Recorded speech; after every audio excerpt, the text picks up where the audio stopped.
half. This is a crazy vaccine. This is their own. Half the girls in the Gardasil 49.5, and half the girl, more than half the girls in the aluminum adjuvant had serious. This is like hospitalizations. Nobody would do this. It's crazy. Okay, now I've told you that pre-licensing, there is no testing because they don't have to do it. So but we can all say to ourselves, at least after the vaccine is licensed, we're going to see vaccine injuries. And you know what? I'm going to do it after. Press conference whenever you're ready. We only have a half hour where they're going to stream it. They're not streaming it until the press conference starts. They'll stream when you start doing the press conference, and they're all here for you to do the press conference. Okay. Yes. So I should quit now. Do you want to do Okay. Just getting warmed up. The best is yet to come. Finish this after, but we have all the press, and the State House is going to start live streaming as soon as we start doing it. And I sent Laura all the information. We've been live streaming everywhere else, but the State House is going to start live streaming now. And they might kill it at Minnesota. Yep. If there's any members of the press, should we call them forward? Yeah, they're right here. I think all the members of the press are here. Jeffrey? Before we get started, I just want to make a few more introductions. We have several legislators in the room.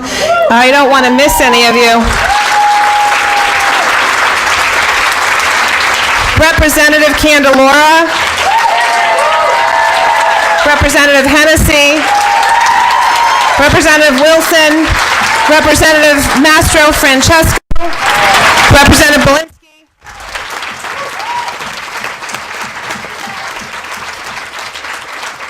There were others here as well. I know DeFinius Wilson, Rep. DeFinius Wilson was in here, and Representative Hayes was in here. Did I miss anybody? I want to make sure I give them all credit for coming. Representative Wood were also in here. We also have in this room medical professionals, doctors, APRNs, researchers that are all here to on vaccines.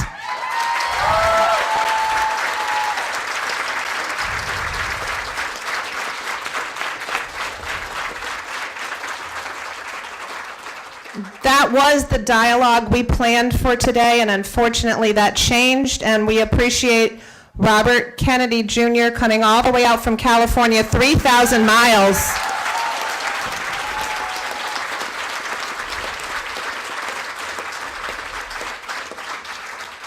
So many of those of you in this room have experienced children with vaccine injuries, and we know that this is a public health situation, right? So you wanted to hear facts, you wanted to hear them from those that were supposed to be here, but we are here today, and we will let Robert speak a little bit, and we'll all take a turn. But thank you all for being in this room, and we'll continue.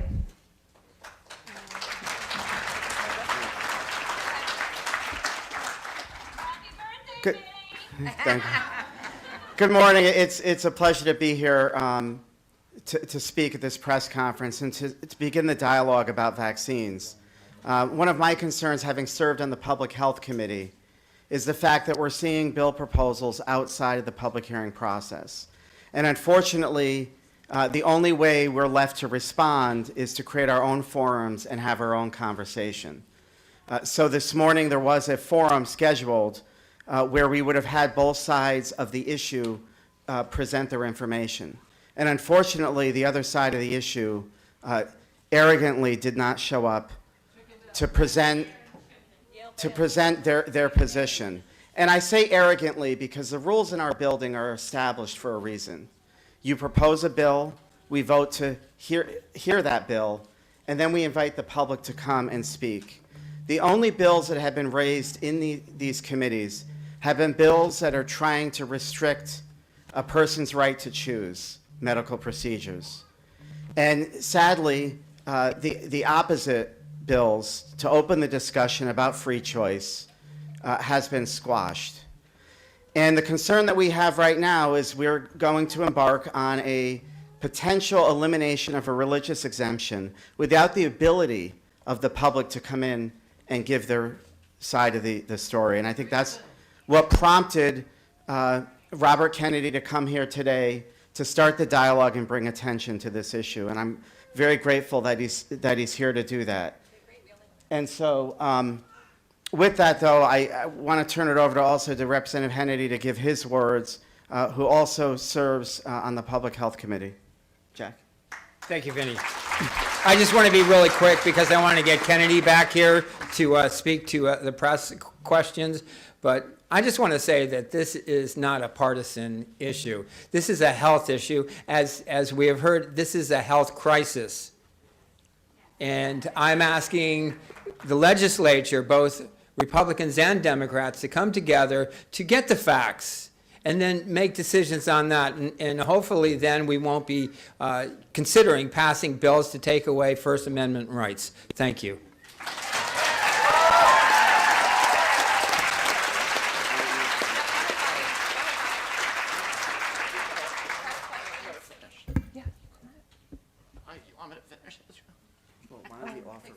Oh, yes. Let's take questions and answers, or questions from the audience. And you want to come up, Robert? Press. Oh, the press, I'm sorry. Representative Candelora, would you suggest to your constituents that they not vaccinate their children? I would suggest that we allow for our continuing exemptions to be in place, that people have a right to choose. I am not a medical doctor. I chose to vaccinate my children. We chose not to give our children the HPV vaccine. And those were our decisions to make, and I think everybody has that right to make a decision. But to suggest, in particular with the HPV vaccine, because we do have a bill in committee that's going to be mandating that vaccine for anybody in 9th grade.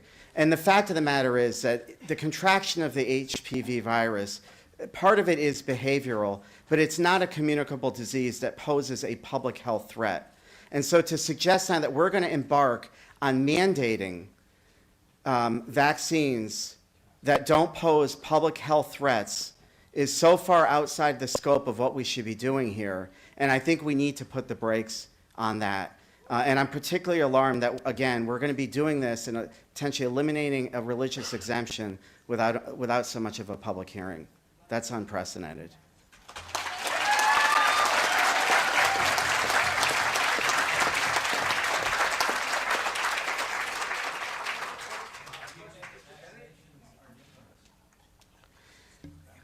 I do believe the HPV vaccine is dangerous. I think there is a health risk, as we saw today, 2.3% of the people that receive them, and that's why it should be a parent's choice. Again, looking at other vaccines, people that testified in the committee, I'm not a doctor, I'm not a scientist, but people do have autoimmune reactions.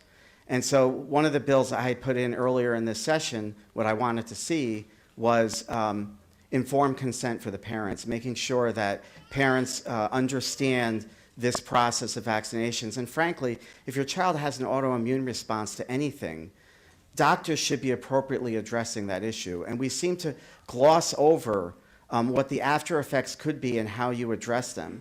But telling a parent, just give them an aspirin and move along, or give them a Tylenol and move on, isn't good health practice. So I think there's a lot more discussion that we should be having on this issue. But certainly, like I said, everybody has a right to vaccinate their children, just as everybody has a right to exercise a religious exemption. Can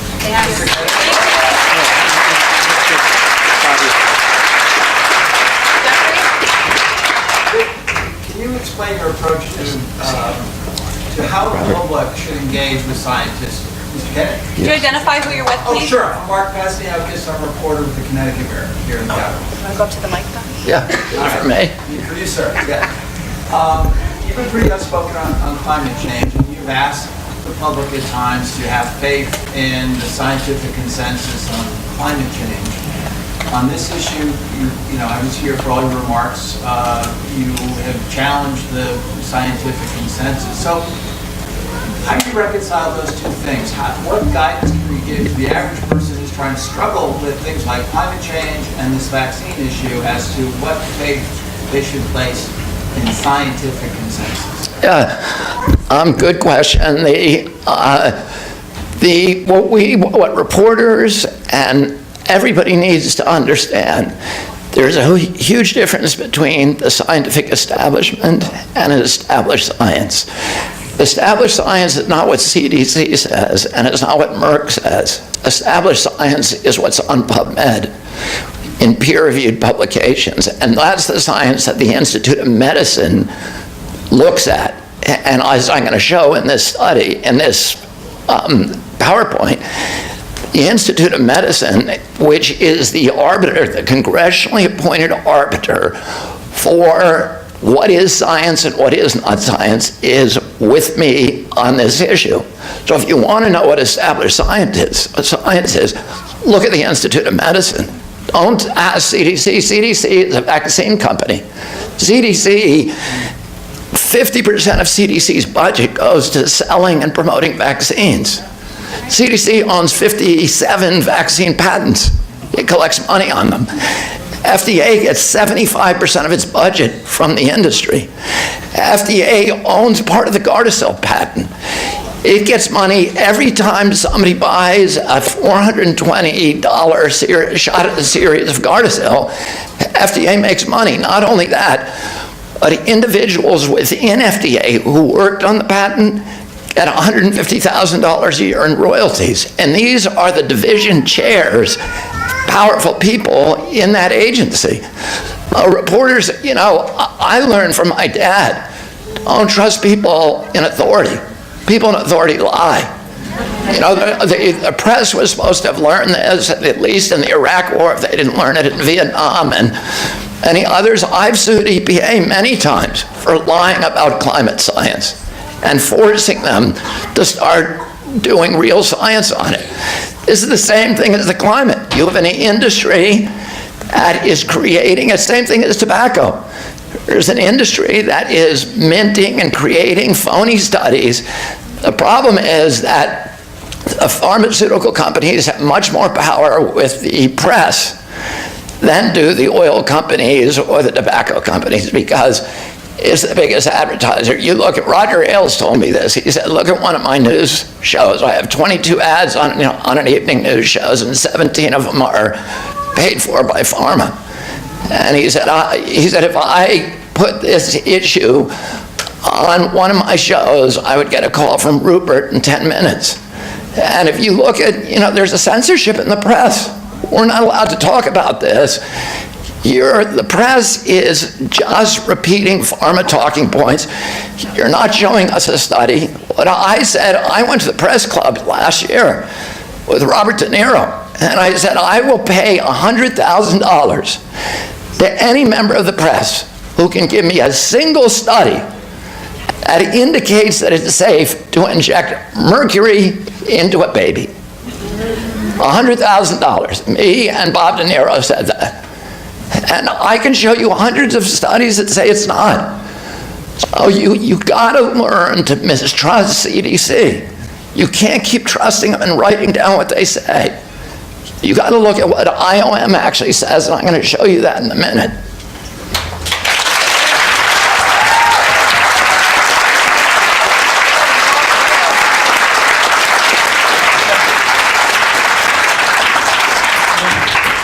With 141 active vaccine bills in the U.S. right now in 35 states, can you comment on the censorship across all social media as well as Amazon Marketplace? I mean, it's a bizarre thing that, I grew up, I guess I don't teach civics class anymore.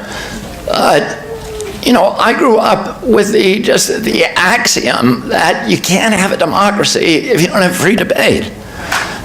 Free debate, no matter how controversial the issue, you got to have free debate. You got to be able to talk about it. And people say, oh, well, the CDC, is an important institution. It wouldn't lie to us about health of children. Look what the Catholic Church did during the pedophile scandal. And look how the press collaborated with them. And there's a movie that I think won an Academy Award, one about the Boston Globe. that was all about the press collaboration in covering up because they believed the institution was more important than these little children who were getting injured. They were able to convince themselves that. And today, people in the press have to be guarded about not persuading themselves that CDC and the vaccine program are so important that we can't entertain criticism about it. That's the mistake everybody made with the pedophile scandal. We can't talk about it because people will lose faith in this important institution. It's so important that we talk about it. And what the heck are the Democrats going to these powerful, multinational, titans like Jeff Zuckerberg and Bezos and saying to them, you have to stop criticism of a pharmaceutical product. And the mainstream press is letting them get away with that, of demanding censorship, of criticism about corruption.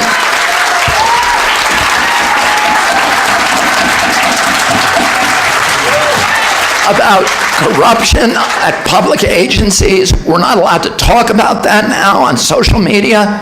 We're not allowed to talk about these women here who all have children. Raise your hand if you have a child or family member that was injured by a vaccine.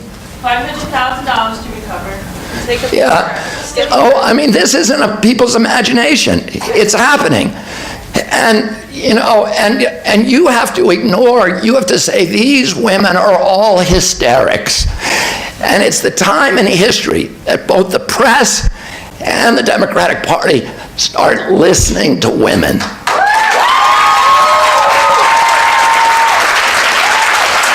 And it's the time that the Democratic Party starts reminding itself of its central plank over the past 2 decades, my body, my choice. Whatever happened to that?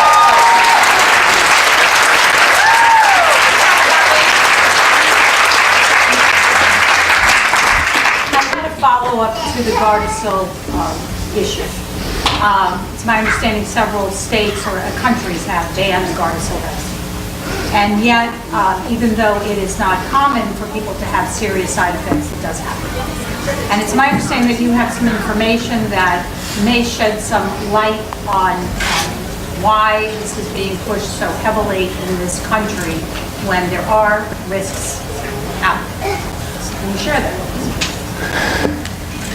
Yeah, I'm about to show a PowerPoint that shows why Gardasil is on the market, and I'm doing it all with documents that we got from Merck or from the public agencies. Do you have concerns about it? Gardasil, my concern about Gardasil is this: we're seeing a huge injury rate from Gardasil. And I'm representing people, I represent one girl who was a high school athletic star, top in her class, and she got a Gardasil shot at age 15. She's been in a wheelchair ever since with seizures every 90 seconds. And this is typical. I have letters from people every week, videos of their children, all of them getting what they call Asia, which is basically Gardasil syndrome. So we're seeing that, but I believe that every girl who gets a Gardasil shot is injured.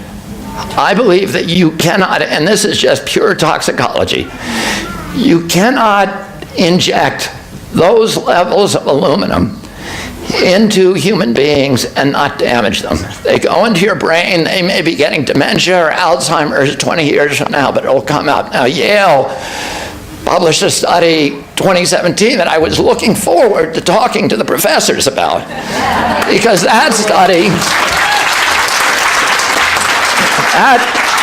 study by the Yale Medical School showed that people who were suffering, women who were suffering OCD or anorexia or anxiety or depression were much more likely to have been vaccinated than people who didn't. So So I think that we're seeing a tremendous amount of recorded injuries that are reported to the HMOs, and so we see them. But we're also, you look at the articles that have come out recently, there's a whole generation of teenagers that are suffering a huge spike in depression. This was on CBS yesterday. We're seeing teenagers the suicide rates go up, many other injuries, and I think that it's up to CDC to show us some studies. They can't explain it. CDC said we can't explain why suddenly all these kids are suicidal, depressed, and anxious, and are losing executive function and can't deal with social situations.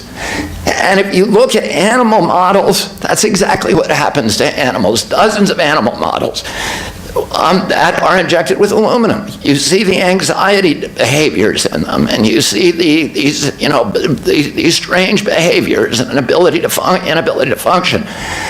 What studies? CDC says it's looking for the reason. We can't find it. Why can't they look at Gardasil?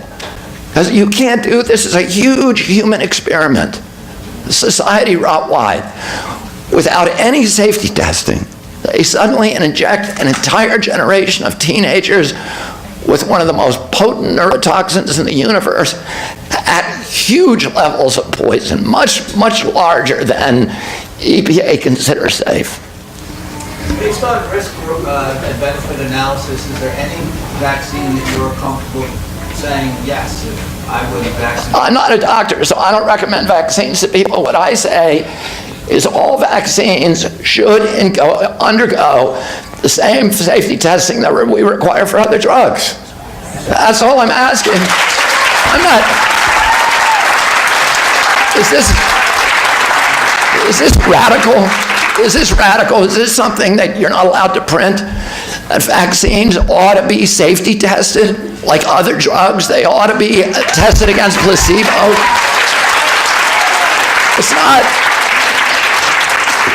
It's not a radical idea. It's something I think most Americans would support. And that's all I'm asking. And you know what? If they did that, you know what I would do?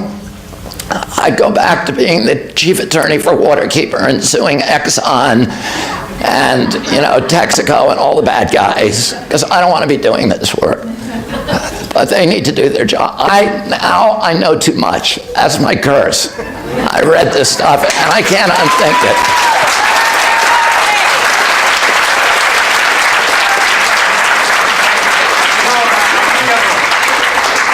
I know you have a PowerPoint presentation, but succinctly, can you just explain where you have the numbers from on the Gardasil vaccine and how many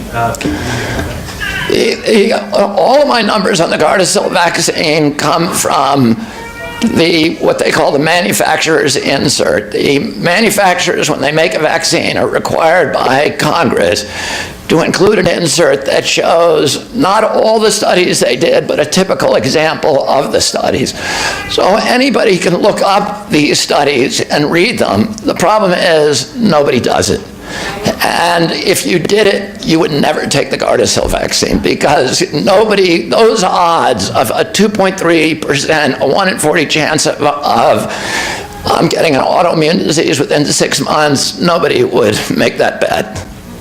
How many are affected, you said? You said, is it 1 in 40? What's the exact number? Oh, it's 2.3 out of 100 showed signs of autoimmune disease, but 50% showed some other major injury within 6 months.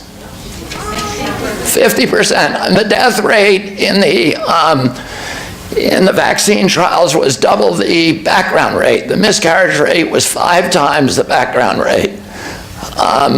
The reproductive injury rate was about 5 times the background rate in this country. So if you just go down through the manufacturer's insert, you see this stuff. Anybody can look it up, any doctor. But doctors don't look at it. They believe what CDC and AAP tell them. And AAP is getting 80% of its income from these companies. And it's an industry that makes a a lot of money from vaccines. Do you think that the doctors are also ruthless, greedy, and homicidal? No, I don't think doctors are ruthless, greedy, and homicidal. I think Merck is. I'm happy, and I'll tell you what. Merck lied about this vaccine. It deceived the regulators. It deceived the public. The vaccine, there is no proof that the vaccine does anything to solve the problem of cervical cancer. There's indications the vaccine actually gives you cancer. And if I am misstating anything, I know what I'm talking about. And I'm saying this not unbelief, but because it's true.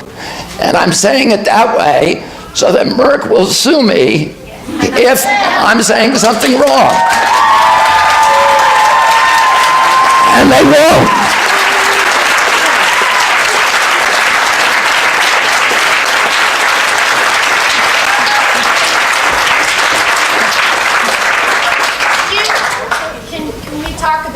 Can you answer this with a very... Can you identify yourself? I'm Jennifer Wood, and I'm an independent journalist. So my question is, we know that VAERS has paid out $4 billion in damages, and I hear it over and over again that what happens in the law and medicine, it doesn't matter those damages were handed out. It doesn't prove anything about injury in this country. Well, I mean, that's what they say. And by the way, this is what HHS says. Fewer than 1% of adverse events are reported. So multiply that 4 billion by 100. Because that is an HHS study done by Harvard scientists. I know that's not as good as Yale, but that's what they said.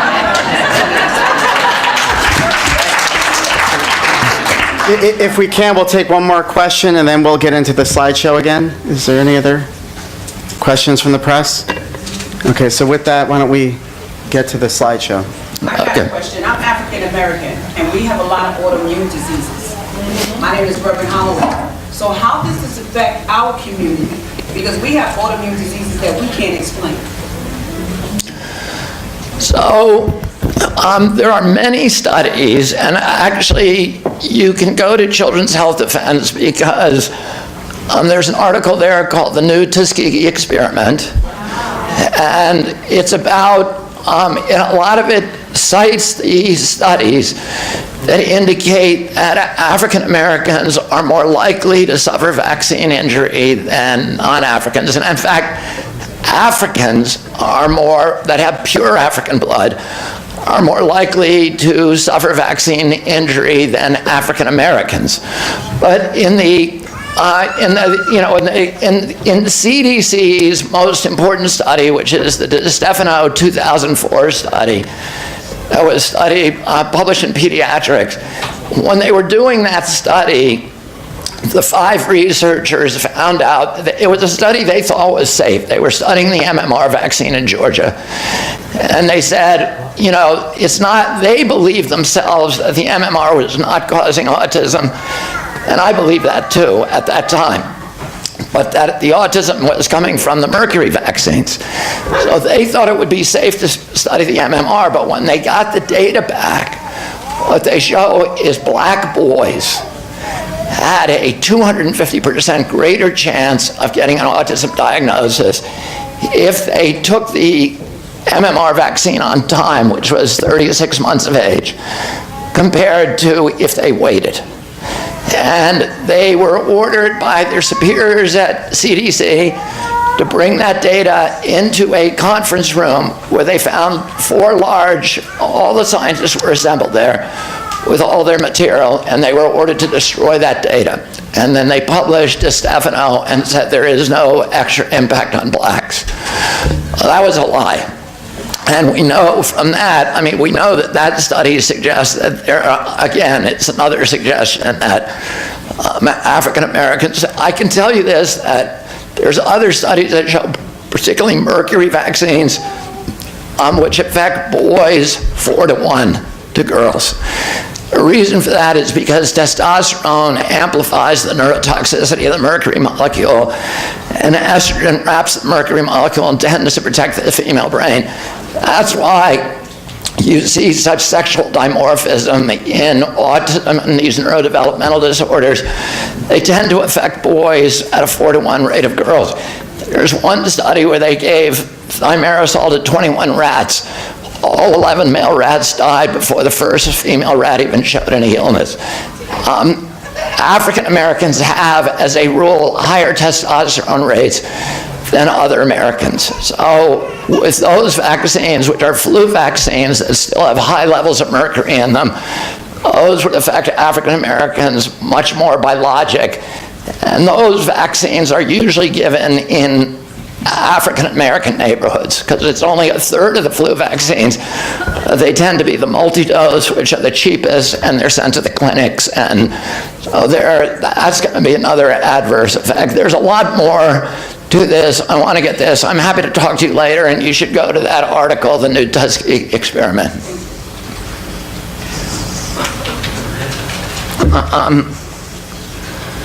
So again, this is fewer than 1% of adverse events are reported. This is what has been reported on bears. 43,000 deaths, 109 permanent injuries, 1 million hospital visits, 10,000. This is what's been reported. If you multiply that by 100, that's what you get. That's not real science. It's just suggestive. Now look at this. I'm going to show you, if you guys in the press are interested in the chicanery at the CDC, I'm going to show you something.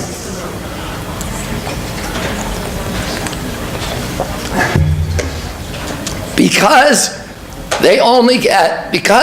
theirs only, which is their post-licensing surveillance. So the pre-licensing, there's no science. Post-licensing, they're only getting 1%. So CDC came under a lot of criticism for that. They said, we got to do better. We're going to do an AI system. We're going to machine count it in a way that will capture 100% of vaccine injuries. How do you do that? The HMOs have all your vaccine records down to batch, and they have all of your medical records. So they could do a cluster analysis that could associate certain batches of certain vaccines with certain injuries, and in that way they can capture 100% of the injuries. So CDC said, we're going to do that, we're going to experiment to see if that can be done.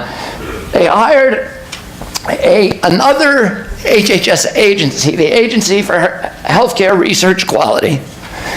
They gave them $1 million to do a 3-year study on one HMO, which is a Harvard Pilgrim HMO. And here's what happened. They came back after 3 years, and AHRQ said it worked like a charm. We're getting 95, 98% of vaccine injuries, but here was the bad news.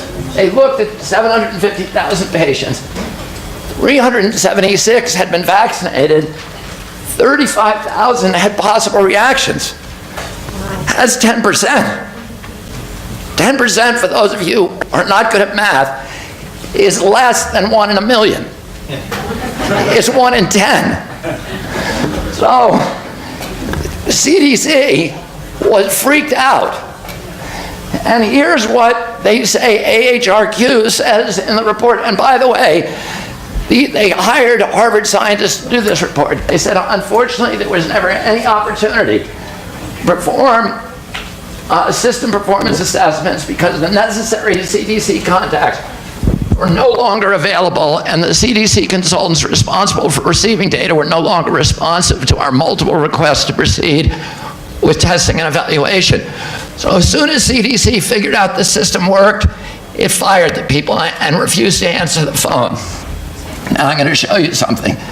This is what I'm talking about, IOM. In the statute, Congress says to IOM, your job is to be ultimately responsible for the quality of vaccine science that's coming out of CDC. So in 1991, IOM does its first report. Remember, the act was passed in '86. It looks at the DDP vaccine. It says there's 22 illnesses that we believe are being caused by the vaccine. We've looked at the literature. In 6 of those illnesses, the literature confirms it is being caused by the vaccine. In 4, that number's hiding back there, it's not being caused by the vaccine.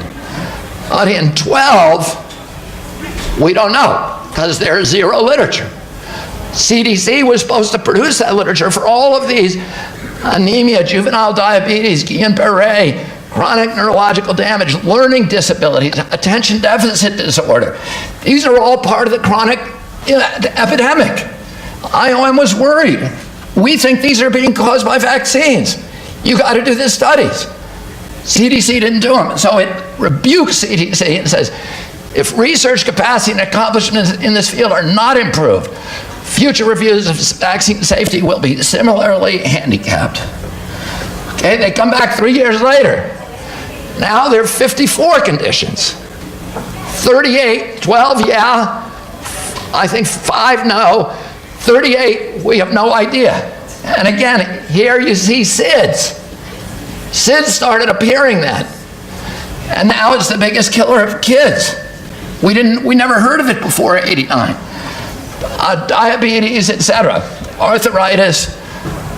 So then they rebuke CDC and said, we regret the uncertainty and urge that more definitive research should be done. They come back 15 years later, 2011. This is IOM. This is the scientific establishment. Okay, and look at the list now. 155 never studied. Look at what's here. Autism. IOM in 2011 said you haven't studied whether autism is being caused by vaccines. This is long after CDC said, yeah, it's settled, no more studies should be done. But all these other ones, this is the epidemic. And IOM saying, we think it's the epidemic, you're not studying it. Now look at this. I just want you guys in the press to pay attention to just these 2 slides. You see, this study is in this book. This book is 750 pages long by IOM. On each page, they have a vaccine, a disease that they think is caused by that vaccine, and then they have a list of the studies and analysis of all the studies that have been done of those associations. So here is a typical page. This is autism and the DTaP vaccine. Here's what they say. There is one study only.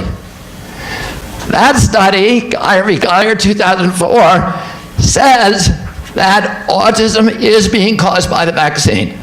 However, we are not going to count this study because it provided data from a passive surveillance system and lacked an unvaccinated comparison population. That's their own system. It's VAERS. They're saying VAERS is so bad that any study based on it, we're not going to credit. That's the only system they've got for post-marketing surveillance, and IOM is saying right there, clear as day, it doesn't work, you're not doing your job. So this isn't me against the scientific establishment, it's me against CDC. Now I'll show you something that you should be mad at. This is CDC's website. You see what it says? Vaccines do not cause autism. It can't just say that, it's got to cite something. What does it cite? The 2011 Institute of Medicine report. That's this report. That's not what it says. It says we have no clue.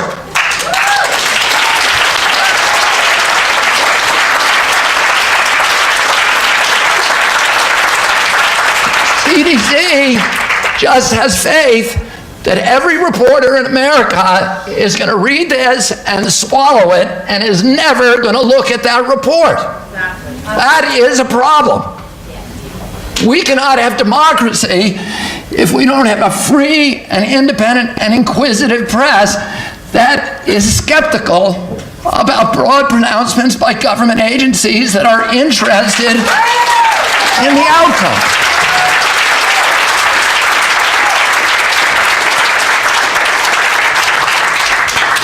Here's what IOM says. Here are all the vaccines required. These are the only two that have ever been studied for autism. MMR, 2 versions of it. These are a short list of the ingredients. This is the only ingredient ever studied, thimerosal. And by the way, they're not saying they're good studies. This is the study. These are the studies where, Paul Thornton is running from the law. He's an international fugitive, is on the top of HHS's most wanted list. Bill Thompson from CDC is saying we lied about it, but at least they're studies. They're crap, but they're studies. None of mouse have ever been studied. And this is what CDC, IOM is saying. We have an epidemic of allergy, asthma, autoimmunity, autism, neurodevelopmental disorders, epilepsy. No studies have ever looked at this.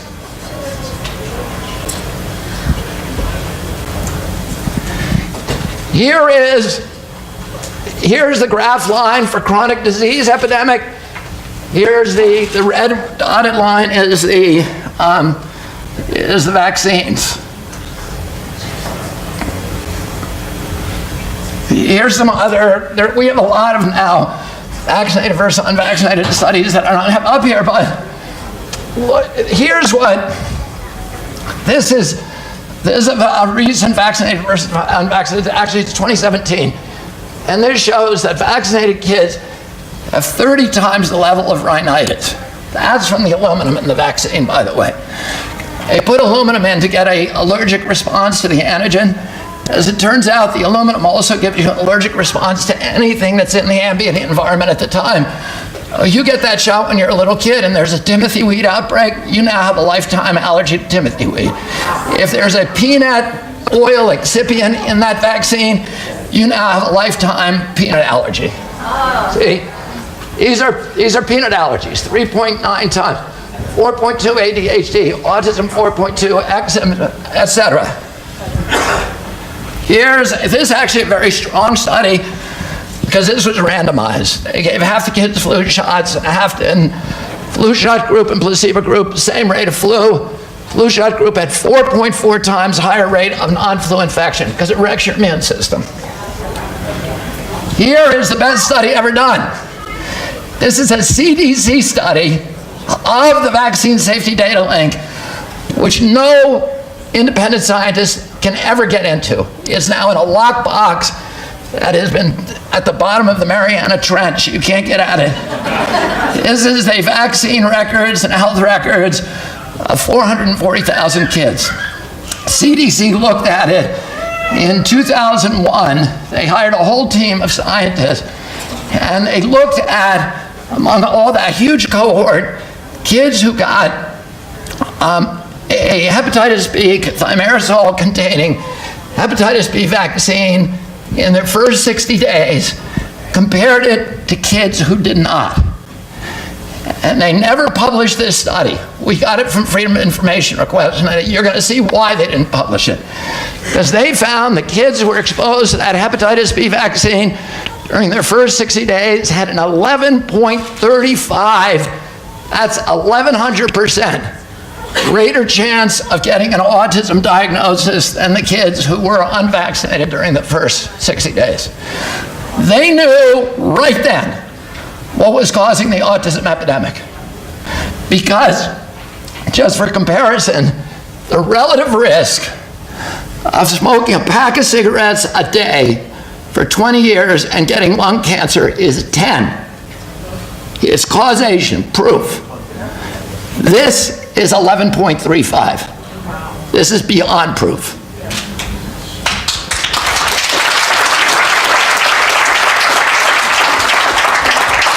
Well, this is supposed to be a tape, but I can't get it to work. Okay, this is the senior vaccine scientist at CDC. He's there today. He wants to testify here. Can you do it again? He wants to testify in front of Congress, but he can only do it under subpoena, and Congress won't subpoena him because they don't want him to talk.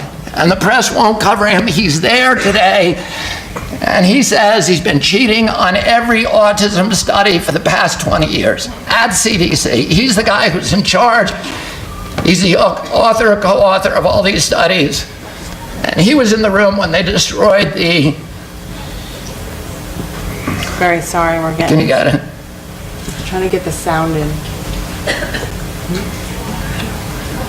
Anyway, one of the things he does here, we can show the subtitles.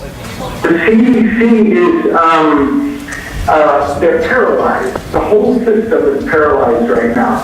And the whole branch is paralyzed, and it's becoming more paralyzed. So there's less and less and less being done as the place just comes to a grinding halt.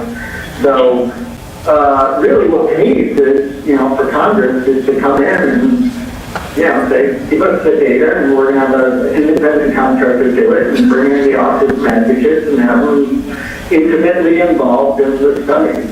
When I talk to you, you have a son with autism, and I have great shame now when I meet families with kids with autism, because I have been part of the problem. I shoulder that. The CDC has put the research 10 years behind, all right? Because the CDC has not been transparent, we've missed 10 years of research because the CDC is so paralyzed right now by anything related to autism.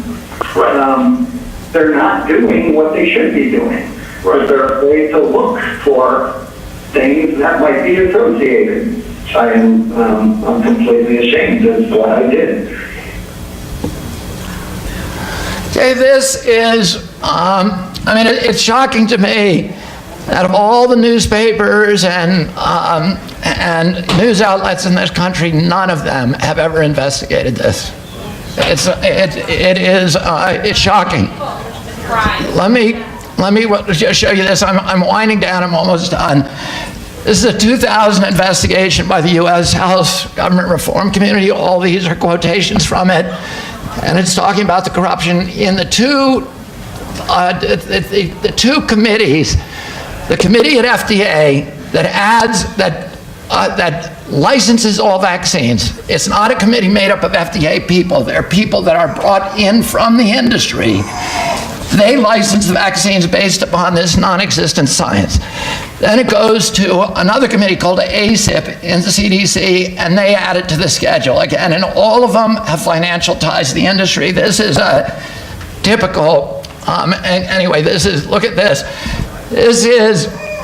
For example, 3 of the 5 FDA advisory committees on VRBPAC who voted to approve the rotavirus vaccine in December '97 had financial ties to the pharmaceutical companies that were developing different versions of the vaccines.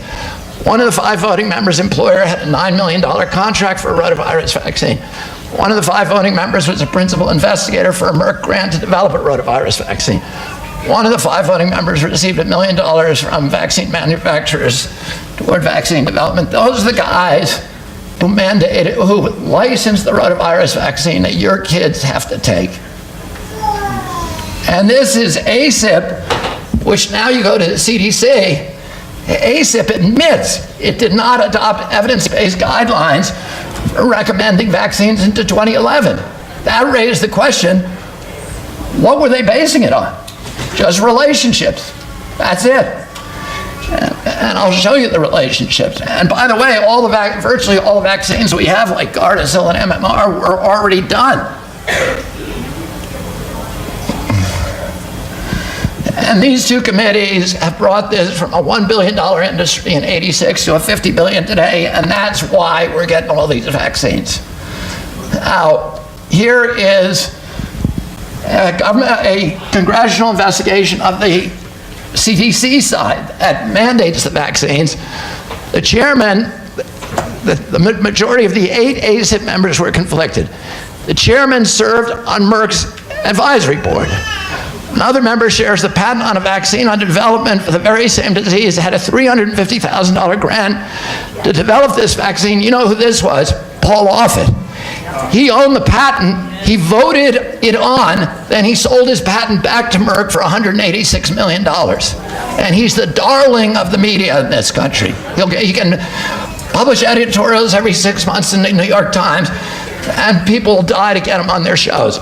Another member was under contract with the Merck Vaccine Division, received funds from various vaccine manufacturers, including Pasteur, was under contract. Another member received a salary from Merck. Another member was participating in vaccine studies with Merck. Another member received grants from Merck and SmithKline. This is to approve a vaccine that Merck owned the patent for. So, now, in case you think, well, that was an anomaly, this is 11 years later, the HHS Office Inspector General says 97% of committee members had failed to make conflict disclosures. At least 58% had an unidentified potential conflict, and 32% had conflicts. Okay, this is CDC's budget. $11.5 billion, but $5 billion of that goes to vaccine sales and promotion. And by the way, this is how much they spent on safety, $20 million.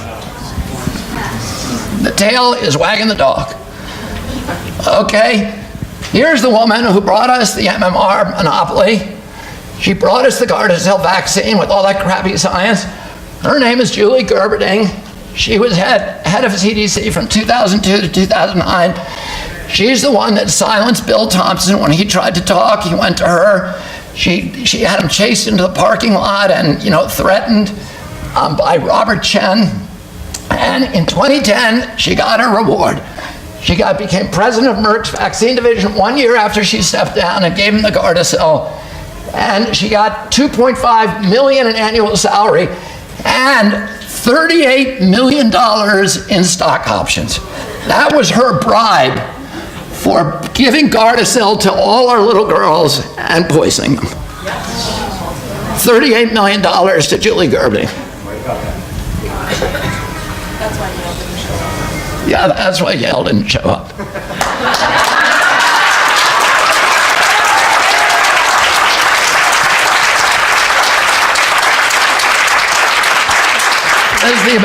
That's the amount of money that has been paid out by the vaccine court. Okay, I'm just going to show you a couple more slides I put on the end here. And again, this is IOM saying you have never studied autism. And this one is actually, that's 91. This is, you've all seen this. The industry loves to claim we erased measles. This is actually what happened. And you can do this for virtually all infectious diseases. They were erased by hygiene, sewage treatment, chlorine, and good food. And this is what happened. This is when the vaccine was introduced, 1963.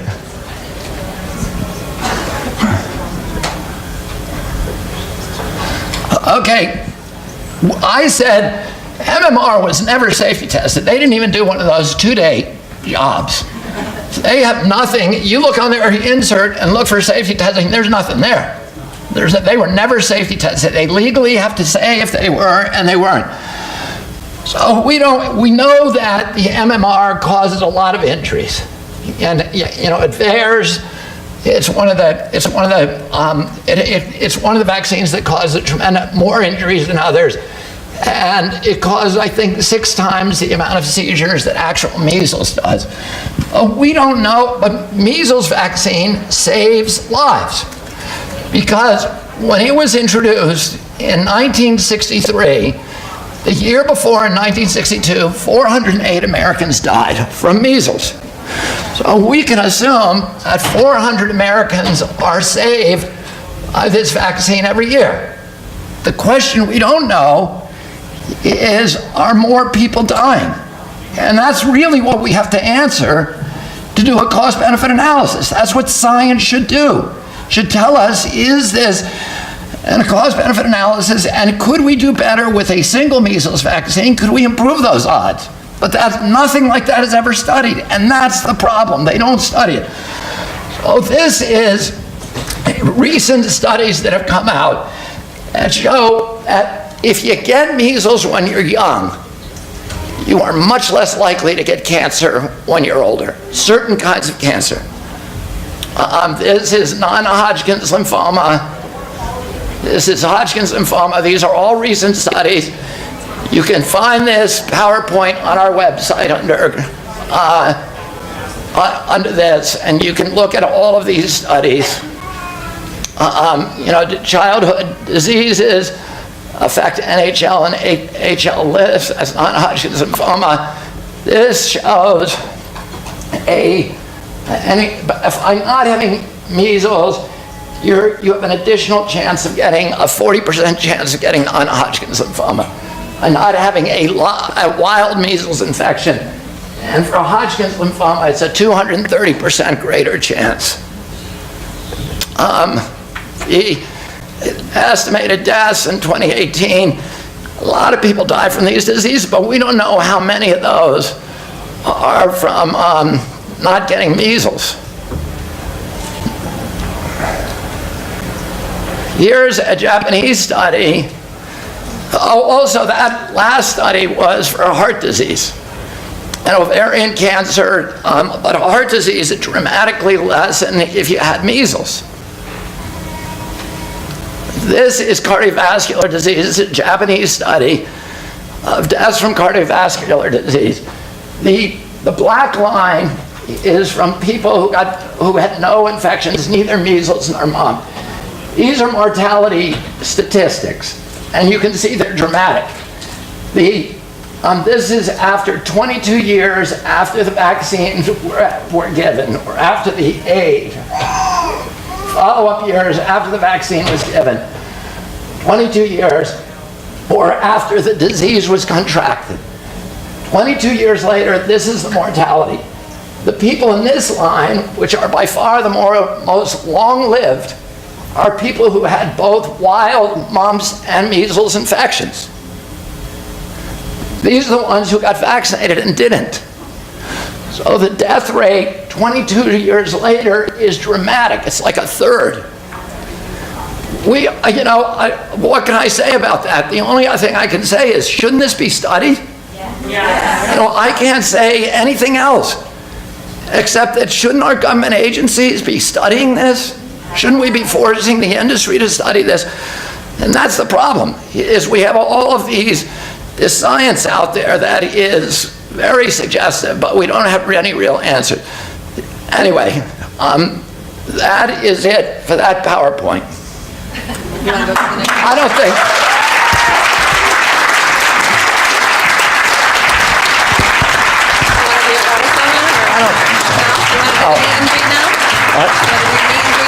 Yeah.